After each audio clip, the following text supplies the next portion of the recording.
సోమవారం స్థానిక నేతాజీ నగర్ 3వ లైన్ నందు నివాసముంటున్న గడ్డమీది బాలనాగమ్మ హత్యోదంతం సంచలనం సృష్టించగా గంటల వ్యవధిలోనే కేసును ఛేదించి నిందితుడిని అరెస్ట్ చేసిన Proddatur 1 town CI Srikanth, SI Manjunath, ఇతర సిబ్బందిని ప్రొద్దుటూరు డీఎస్పీ మురళీధర్ అభినందించారు.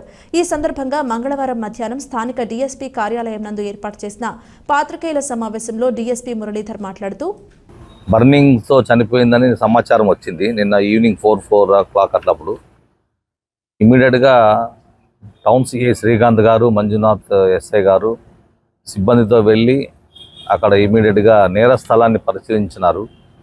ఆ నేర స్థలంలో నేతాజీ స్ట్రీట్స్లోని 3వ లైన్లో లాస్ట్లో చివరిలో బాలనాగమ్మ అనే ఒక మహిళ వాళ్ళ కుటుంబ సభ్యులతో నివాసం ఉంటున్నారని తెలిసింది.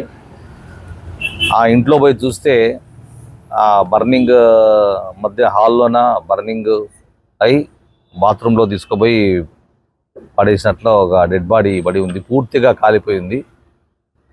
ఇంకా దానిపైన ఇమీడియట్గా మా వాళ్ళు క్లూస్ టీమ్ని కూడా పిలిపించడం జరిగింది. క్లూస్ టీమ్స్ వచ్చాక అందరూ కలిసి మళ్ళీ దాన్ని నిశితంగా పరిశీలించారు. పరిశీలించినాక ఈలోపు కొంతమంది సాక్షుల్ని, ఇంటి దగ్గర వాళ్ళని, బంధువుల్ని అందరిని విచారిస్తే తెలిసిన విషయం ఏమంటే ఈమెకి సురేష్ అనే ఒక సర్వేయర్, మండల్ సర్వేయర్ ఒక అబ్బాయి ఉన్నాడు, 32 years, లాస్ట్ సన్.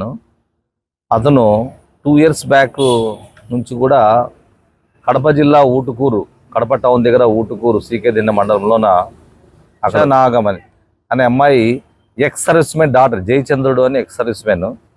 అతను కూతురు పెళ్లి సంబంధం వెళ్ళడం జరిగింది. పెళ్లి సంబంధాన్ని కూడా చూసుకున్నారు. కాకపోతే వాళ్ళు ఏదో వీళ్ళ అబ్బాయి వాళ్ళు ఇష్టపడినారు కానీ అమ్మాయి వాళ్ళ నాయన మాత్రం ఇష్టపడలేదు. అబ్బాయి చిన్న ఉద్యోగం, సర్వేయరు, మేము ఇవ్వమని అన్నాడు. కాకపోతే చదువుకున్న అమ్మాయిలు కూడా కాబట్టి వీళ్ళిద్దరు కూడా అబ్బాయి అమ్మాయి అప్పుడప్పుడు కలుసుకొని మాట్లాడుకొని మన ఇద్దరికి ఇష్టమైనప్పుడు మీకు ఎందుకులే అన్న ఉద్దేశంతో వాళ్ళు ఫ్రెండ్షిప్గా మారి, అది ప్రేమగా మారి వాళ్ళు పెళ్లి చేసుకోవడానికి సిద్ధమయ్యారు. సో ఈ విషయం తెలుసుకొని 2-3 సార్లు ఈ జయచంద్రుడు ఎక్స్ సర్వీస్మెన్ అమ్మాయిని దండించడము, అబ్బాయిని మందలించడం కూడా జరిగింది.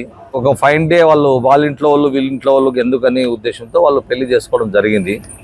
ఆ పెళ్లి చేసుకున్నాక ఆ విషయం తెలిసినప్పటి నుంచి కూడా ఆయన చాలా ఫ్రస్ట్రేషన్కి ఫీల్ అయ్యి, ప్రెస్టేజ్ ఫీల్ అయ్యి జయచంద్రుడు కసి పెంచుకోవడం జరిగింది సురేష్ మీద, వాళ్ళ కుటుంబం మీద.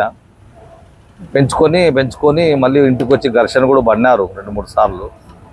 సో ఫైన్ డే నిన్న అతని ఉద్దేశం ఏమైందేమో, వాళ్ళిద్దరు అబ్బాయి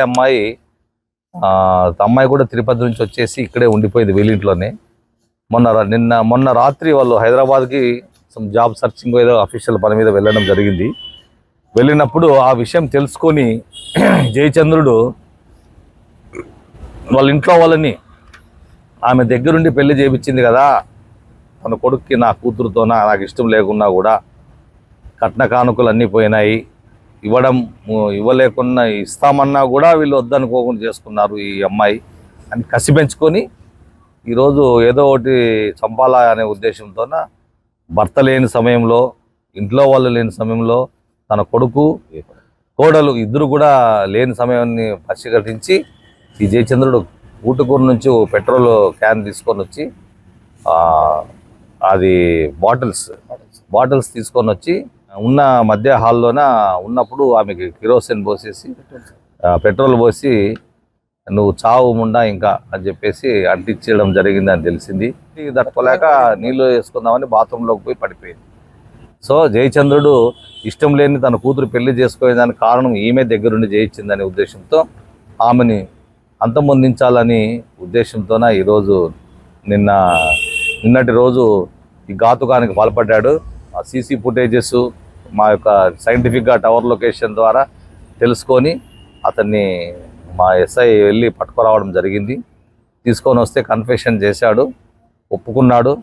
ఎందుకు ఒప్పుకున్నావు అంటే ఇప్పుడు ఇలా నా కూతురు చేసుకున్నందువలన ఇష్టం లేని పెళ్ళి, నేను ఈరోజు ఆమె పైన పగ తీర్చుకున్నాను అని అతను కన్ఫెషన్ కూడా రికార్డ్ చేయడం జరిగింది. సో అతనికి సంబంధించిన వెహికల్, ఆ పెట్రోల్ బాటిల్, హెల్మెట్ ఇవన్నీ కూడా సీజ్ చేయడం జరిగింది.